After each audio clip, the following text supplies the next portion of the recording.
प्रियांशु बोल तो भाई। हाँ सर। ओके, यश बोल। Good morning sir. Good morning. Nikhil बोल। Hello sir. ओके। और कौन आया नया? दीप बोल तो भाई। हाँ सर। कल तू क्या ये दिखा रहा था कि तेरे से 2009 के पेपर सोल्व हो गया ऐसा? नहीं सर, सॉल्व किए तो भेज दिए। अच्छा अच्छा, मैं सोचा यार ये अचानक ये ऐसा मुझे दिखा क्यों रहा है भाई। मैंने तो लाइव में सोल्व किया था, तो उसमें कोई तीर नहीं मार लिया सोल्व हो गया, तो वैसा कोई टफ पेपर नहीं होगा। ठीक है, ऐसी बात नहीं है सर। नहीं वो मैंने कल ऐसा इंटरप्रेट किया कि तू यार सॉल्यूशन भेज रहा है, उसके ये मतलब है कि तुझे लगता है कि कोई तूने मतलब मर्दों वाला काम करके आया है ऐसा। हाँ भाई हर्षिल बोल। हाँ सर, હવે કમ્પ્લીટ છે। Okay done. सृष्टि, तबीयत अच्छी हुई आपकी? Yes sir. तबीयत अच्छी हो गई? हाँ सर। ओके, गुल्ली मत मारो टेस्ट में और कुछ नहीं। Yes sir. ओके, देखो यही था ना 2009 वाला फिजिक्स हाँ। Chemistry yes sir. Maximum mark 432 level होगा, उसमें कोई ना नहीं है, लेकिन जितना सीधा तुम लोग मैथ्स में चले जाओ सर, फिजिक्स मत देखो। फिजिक्स आसान है तो वो मैथ से भी ज्यादा भयंकर होगा। क्यों बात करें। हाँ भाई, निखिल और हार्दिक दोनों फिजिक्स केमिस्ट्री करते हो कि खाली मैथ्स ही कर रहे हो? सर अभी तो मैथ्स ही किया है। फिजिक्स ना भाई ना, देखो एक सिंपल है, मैथ्स क्या होता है पता है? लालच होती है, अपने को फीलिंग आती है कि मैथ्स अपने से बन जाएगा, लेकिन असली मजा केमिस्ट्री में है, और अगर फिजिक्स बनने लगे तो एकदम चांदी हो जाती है। तो आप रिस्पेक्टिव टीचर से ये भी सोल्व कराया करो डेली बेसिस पे, ठीक है? उसके लिए फिर वेट नहीं करने का। ओ इसके अंदर आंसर दिए हैं ऐसा? हाँ दिए। क्या बात है, परफेक्ट। तो कितने राइट हुए भाई? कितने लोगों ने किया है? निखिल तूने किया था तो बने कि बने ही नहीं पा रहे थे? सर पहले बार में तो 25 से गो थ्रू किया 25 हाँ क्वेश्चन से। हाँ उसमें से खाली 8 बने और वही करेक्ट हुए। ओके, देखो एग्जैक्टली मेरे लेपी में 6:37 बता रहा है। मेरे पास कितने मिनट है? 23 मिनट है। 23 मिनट में देखते हैं कितने बनते हैं। गो तो मतलब एकदम नॉर्मली सीक्वेंस में ही जा रहा हूँ, ऐसा नहीं कि इजी इजी खोजूंगा, ठीक है? सीक्वेंस में ही जा रहा हूँ, बाकी इजी इजी खोदता तो और ज्यादा बन जाते हैं। जैसे कि पहला क्वेश्चन है, तो मैं देख रहा हूं a+1 b+1 c-1, ये रहा a+1 b+1 c-1, और मैंने देखा a-1 b-1 c+1, ये रहा a-1 b-1 c+1। तो मतलब कि इसका मैंने ट्रांसपोज लिया। आपको पता ही है ट्रांसपोज लेने पे डिटरमिनेंट वैल्यू चेंज नहीं होती है। नहीं तो, होती। तो ये आपका C1 बना, ठीक है, लेकिन इसकी नीड आपको C2 में है, तो उसके साथ आपने एक बार इंटरचेंज किया। ये आपका C2 बना, इसकी नीड C3 में है, तो वापिस यहाँ पे आपने इसको इंटरचेंज किया। क्लियर? समझ में आई कहानी? Yes sir. तो देखो हाँ। आपका ये जो पहला है a-b यहाँ पे a+1 b+1 और c-1, और ये a-1 b-1 और c+1, ये तो एज इट इज रहा। जब आपने इसको ट्रांसपोज लिया होगा तो ये आपका C1 बना, बट ये आपको C2 में चाहिए था, तो एक बार आपने इसको इंटरचेंज किया तो यहाँ पे आया होगा एक बार a+1, पहले नॉर्मल ट्रांसपोज कर लेता हूँ, b+1 c-1, यहाँ पे a-1 b-1 c+1, और ये लास्ट वाला -1/2 वाला, ये -1/2 वाला, -1/2 वाला, यहाँ पे c है, यहाँ पे b है, यहाँ पे a है, यहाँ पे चल रहा है n+2, यहाँ पे चल रहा है n+1, और यहाँ पे चल रहा है n। क्लियर? ये पहला स्टेप जो कोई बंदा ट्रांसपोज करेगा। अब हम लोगों ने इन दोनों को इंटरचेंज किया, तो ये यहाँ आ गया और उसके बाद इन दोनों को इंटरचेंज किया तो एज इट इज रहा, मतलब प्लस का प्लस रहा। Simple simple. Yes sir. अब दो रोज सेम हो जाए, ध्यान से सुनना, दो रोज सेम हो जाए तो तीसरे में हम ब्रेक कर सकते हैं प्रॉपर्टी 5। तो इसकी जो Yes, sir. First Combine column भी कर बनेगी सकते हैं। वो बनेगी a प्लस माइनस 1n+2a, फिर बनेगी minus b plus minus 1n+1b, और बनेगी c plus minus 1n+c। Clear? ये फर्स्ट कॉलम बनेगी। Yes sir. अब देखो, अगर मैं n को ओड मान लू, मेरे को यहां से बता रहा है, n को ओड मान लू तो ये बंदा तो 0 हो ही गया, ये 0 हो गया, ये भी क्या हो गया 0 हो गया, ये भी क्या हो गया 0 हो गया। अपने को इज इक्वल टू 0 बोला है तो अपना आंसर यहां से मिल गया है ओड इंटीजर। इसका आंसर गलत है भाई, इसका आंसर है एनी ओड इंटीजर। समझ में आया? Yes sir. समझ में आई कहानी? ऐसा नहीं देखने का कि इनका सही होगा, इनका भी गलत होता है और हुआ है, देख लो पहले में ही। क्लियर? हाँ सर। ओके। Yes sir. मतलब ऐसा हम नहीं करेंगे कि भाई इनका आंसर वो जबरदस्ती हम लाएंगे, आंसर जो आता होगा वही होगा। तो यहाँ पे मतलब क्या शुरुआत हुई, ये पहली बार में ही बेचारे कौन सा ये कैरियर पॉइंट है, गलत गया इनका। ओके, सेकंड देखो, if the mean deviation of the numbers, तो आपको डेटा गिवन है, डेटा क्या गिवन है 1 1 प्लस डी 1 प्लस 2d।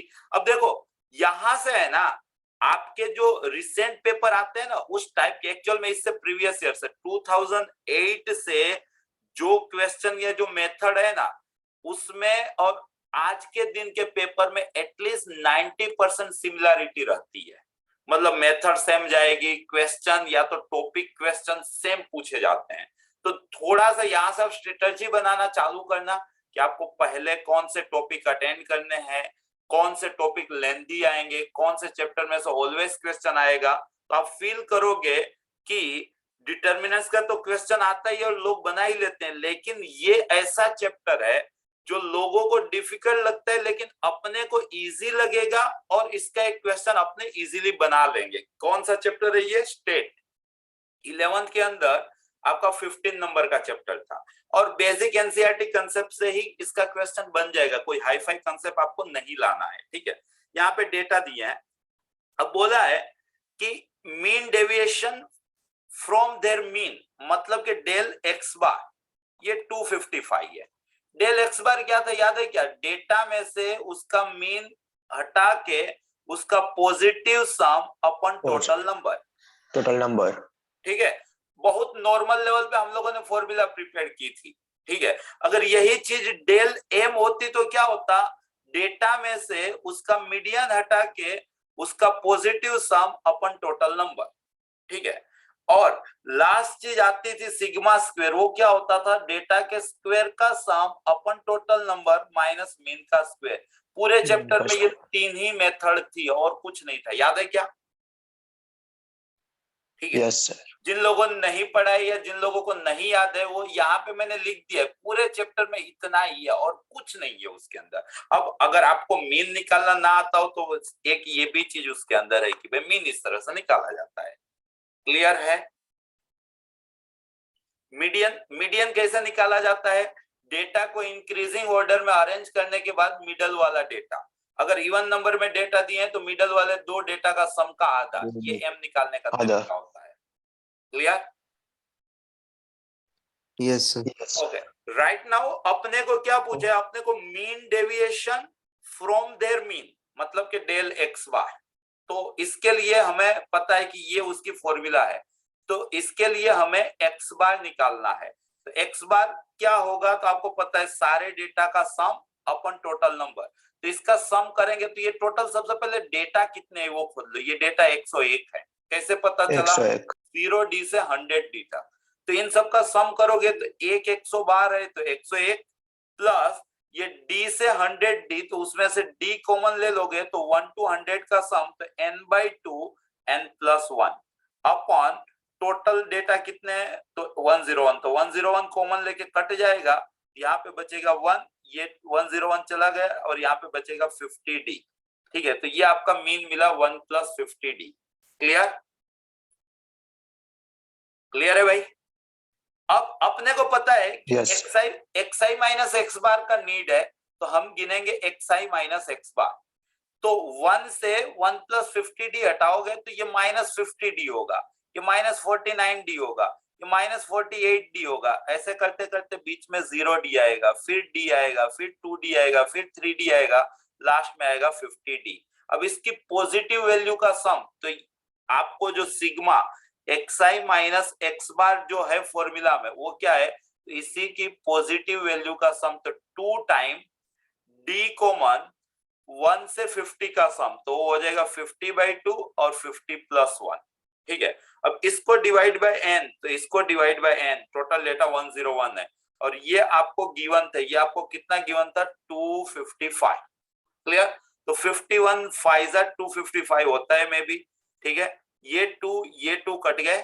ठीक है, ये 5 ये 10 बना गया, तो D आपको 101/10, तो इंस्टेड D आपको 10.1, जो 2020 के पेपर में सेम वैल्यू के साथ रिपीट होता हुआ आपको दिखेगा। समझ में आया? Yes, sir. हाँ बोलने का हाँ, रखना भाई, हाँ बोलोगे तो Yes, sir. कॉन्फिडेंस बढ़ेगा, तुम्हारा ही हाँ बढ़ेगा। सर। हाँ, नहीं आया भाई? आया सर। ओके आया सर। ओके, नेक्स्ट क्वेश्चन की ओर जा रहे हैं। 3 नंबर का question. If the roots of the equation, बहुत भाग रहा है भाई, हाँ, if the roots of the equation be imaginary, भाई इसका रूट इमेजिनरी है, तो 10th लेवल से आपको सिखाया गया था कि इसका डेल्टा जो है ना, वो लेस देन इक्वल टू 0, खाली लेस देन 0 होगा, माय मिस्टेक। ठीक है, तो इसका डेल्टा मतलब कितना भाई, तो c² माइनस 4ac, तो यहाँ पे आएगा 4ab, ये होगा लेस देन 0। मतलब कि आपको c² जो है वो 4ab से छोटा यहाँ पे इनडायरेक्टली गिवन है। Clear? Clear? Yes, sir. Yes sir. Then for all real value of x, the expression, तो भाई इसके बारे में बताओ ये क्या होगा। तो ये देखो, ये x का क्वाड्रेटिक दिखा, ये x का क्वाड्रेटिक दिखा। Yes sir. ओके, क्वाड्रेटिक की कहानी मैंने एक दिन आपको सिखाई थी, ax² + bx + c = y। तो यहाँ पे परफेक्ट स्क्वायर अगर आप बनाते हो, तो यहाँ पे x² + b/ax + c/a = y/a। सो यहाँ पे x² + b/ax प्लस यहाँ पे b/2 है, तो b²/4a² = y/a - c/a + b²/4a²। तो यहाँ पे x + b/2 है, गुड मॉर्निंग = इधर से आप 1/a कॉमन ले लो, तो ये y, आप चाहो तो यहाँ पे प्लस, यहाँ पे b²/4a - c। अब आप यहाँ पे और थोड़ा सा सिंप्लीफाई कर दो, तो y प्लस यहाँ पे b² - 4ac, b² - 4ac/4a, ऐसा बोल सकते हो। तो इसके जो वर्टाइसिस हुए वो -b,2 है, कोमा यहाँ पे देखने जाओगे तो -d² आप बोल सकते हो, b² - 4ac को आप d बोलते हो ना, -d,4 है। तो आप इसका फिगर ड्रॉ करोगे तो ये जो पॉइंट है, या तो ये जो पॉइंट है वो ये मिलेगा। क्लियर? एक दिन ये पूरी कहानी मैंने आपको सिखाई थी, मान लो कि किसी ने ना याद रखी हो तो इतना ही टाइम लगता है प्रूफ करने में, ऐसा नहीं है कि कुछ ज्यादा टाइम लगेगा। क्लियर सी बात है? Yes sir. तो अगर आपने ये कहानी प्रूफ कर ली, ध्यान से सोचना, तो आपको बोला है कि for all real value of the expression, इसकी वैल्यू पूछी है आपको। तो आपको पता है कि क्वाड्रेटिक इक्वेशन का मैक्सिमा या minima minus B by two A comma minus D by four A होता है। सिंपल। तो मतलब उसकी वैल्यू जो होती है वो ये होती है, ये एक्स की वैल्यू होती है और ये एक्सप्रेशन की वैल्यू होती है, वाई की वैल्यू होती है। तो इसकी वैल्यू कितनी आएगी, इस इक्वेशन की वैल्यू कितनी आएगी, तो माइनस डी का क्या मतलब B square minus four AC, तो 6bc का स्क्वायर, तो 36b square C square minus 4 A का मतलब 3b स्क्वायर चला है और सी का मतलब 2c स्क्वायर चला है अपन 4 ए का मतलब 3b स्क्वायर चला है। तो इसकी वैल्यू इतनी आएगी। पक्का? अब इसको थोड़ा सा हम सोल्व कर लेते हैं। तो ये 4 3 जा 12 2 जा 24 B square C square 36 B square C square minus 24 B square C square, तो in short minus 12 B square C square upon 12 B square. तो 12 बी स्क्वायर कैंसिल हो गया, तो ये अपने को मिला माइनस सी स्क्वायर। क्या मिला? Minus C square. अब अपने को C square is less than 4ab है, तो नेगेशन कर लो, तो minus C square is greater than minus 4ab, तो इसकी वैल्यू माइनस 4ab से बड़ी मिलेगी, तो greater than minus 4ab। Best question था अब तक का। समझ में आया? Yes sir. Okay, Yes, sir. Next. अब ये 64 तो आपके मतलब कि जब हम लोग ट्रिग्नोमेट्री पढ़ रहे थे उसी के अंदर इन्वॉल्व था। A and B denote the statement cos alpha cos beta cos gamma 0 है, sin alpha sin beta sin gamma 0 है। आपने क्या किया, दोनों का स्क्वायर का सम किया। क्या, या तो आप इसको समझ लो, आप इसको समझ लो, वैसा भी चलेगा। ठीक है, ये 2 इधर गया तो ये सब 2 टाइम हो गए, और ये -3 इधर आया तो +3 हुआ। 3 को देखो मेरे गांव में बोला जाता है cos square alpha plus sin square alpha plus cos square beta plus sin square beta plus cos square gamma plus sin square gamma. ये जो -3 इधर आया ना +3, वो +3 मैंने लिखा। अब ये 2 इधर गया था तो 2 cos बीटा माइनस गामा को अपने गांव में बोला जाएगा, क्या बोला जाएगा, 2 cos beta cos gamma plus 2 sin beta sin gamma. Simple. Similarly ये जो 2 cos गामा माइनस अल्फा है उसको बोला जाएगा अपने गांव में 2 cos alpha cos gamma plus 2 sin alpha sin gamma. और वैसे ये 2 cos अल्फा माइनस बीटा होगा, उसको अपने गांव में बोला जाएगा 2 cos alpha cos beta plus 2 sin alpha sin beta. Clear? Is equal to क्या मिलेगा, 0। पता चला? सबसे पहले ये 2 इधर गया तो इतने स्टेप बनाए उसने, ठीक है। फिर ये -3 इधर गया तो +3 इतना बनाया। क्लियर? Yes sir. ये मतलब चालू क्लास में भी सिखाया गया होगा। अब देखो यहाँ पे s square plus B square plus C square plus 2ab plus 2bc plus 2ac, तो उसको आप a plus b plus c का होल स्क्वायर बोल सकते थे। वैसे ही s square plus B square plus C square plus 2ab plus 2bc plus 2ac, तो उसको आप a plus b plus c का होल स्क्वायर बोल सकते थे। ठीक है, इज इक्वल टू 0। अब देखो कोई भी आपको ये आईआईटी की बात है, एडवांस की बात है, ये आइडेंटिटी होती है x square plus Y square is equal to 0 का एक ही मतलब होता है x is equal to 0 and y is equal to 0। दो स्क्वायर का सम 0 तभी होगा जब ऐसा होगा, तो इसका मतलब ये है कि ये दोनों बातें सही हैं। Clear? Yes sir. Okay, Yes, sir.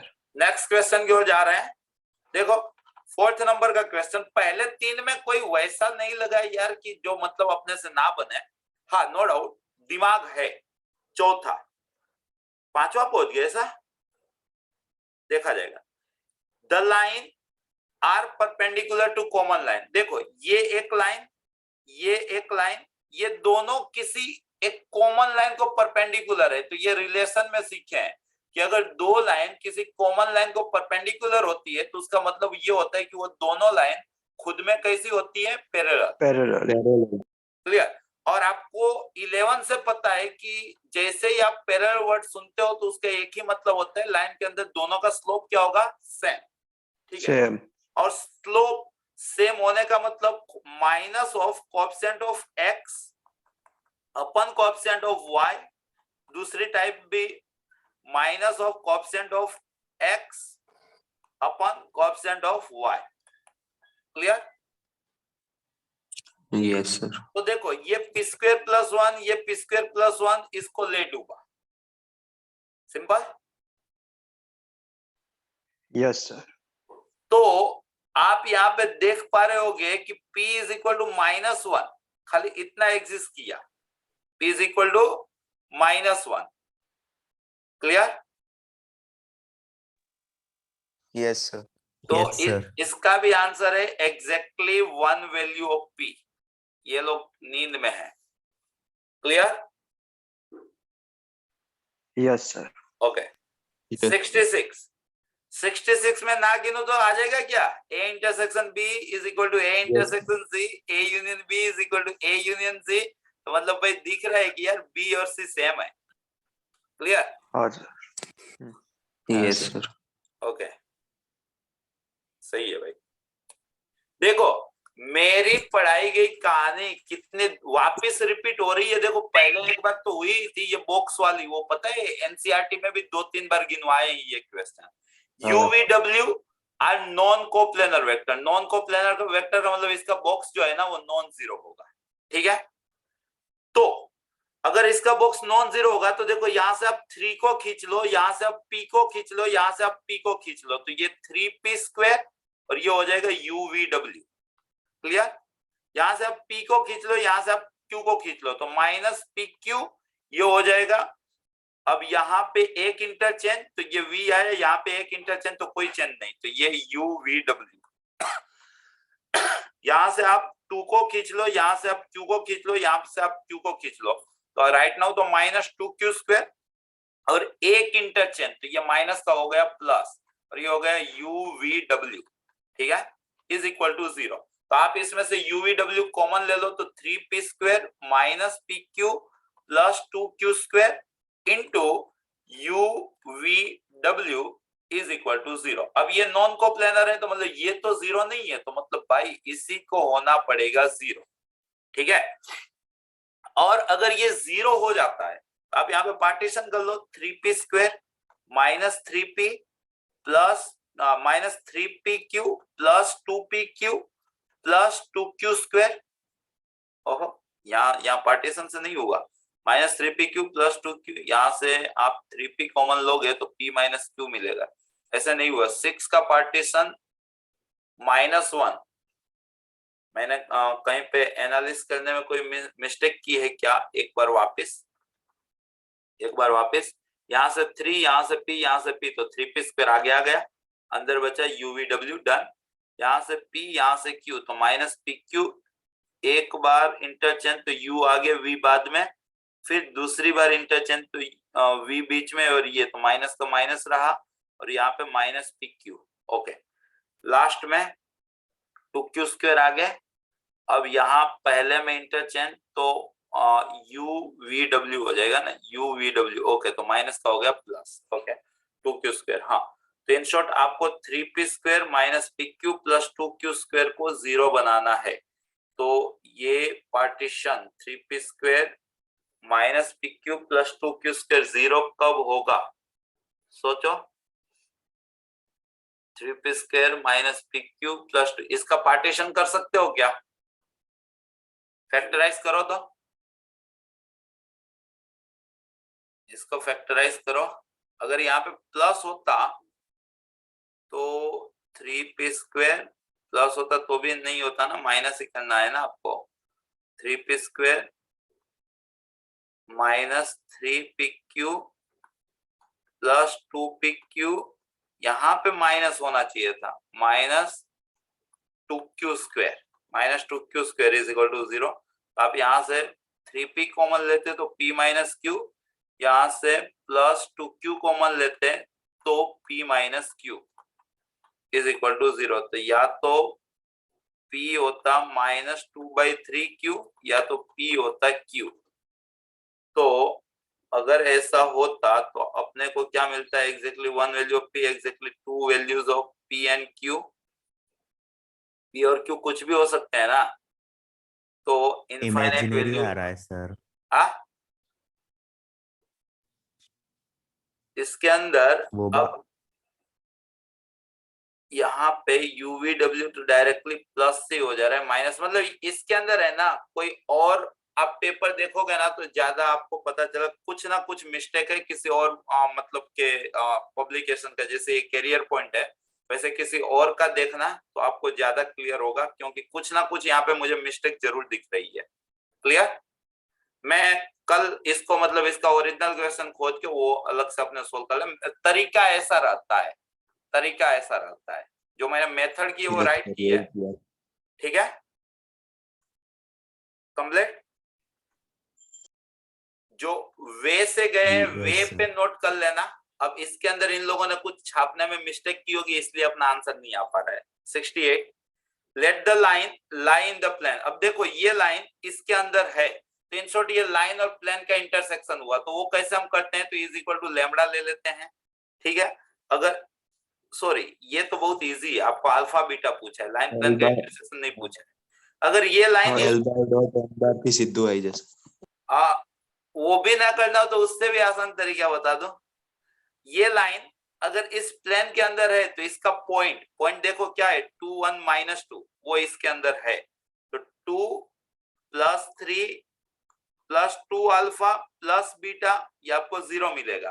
तो 2 अल्फा प्लस बीटा आपको -5 मिलेगा। कौन सा ऑप्शन इसको वेरीफाई करा रहा है, जस्ट आप देख लो। आपको अल्फा बीटा पूछा है तो पहली वैल्यू अल्फा की होगी, दूसरी वैल्यू बीटा की होगी, पहले का डबल प्लस दूसरा, 12 + -17 -5, यही हुआ ना।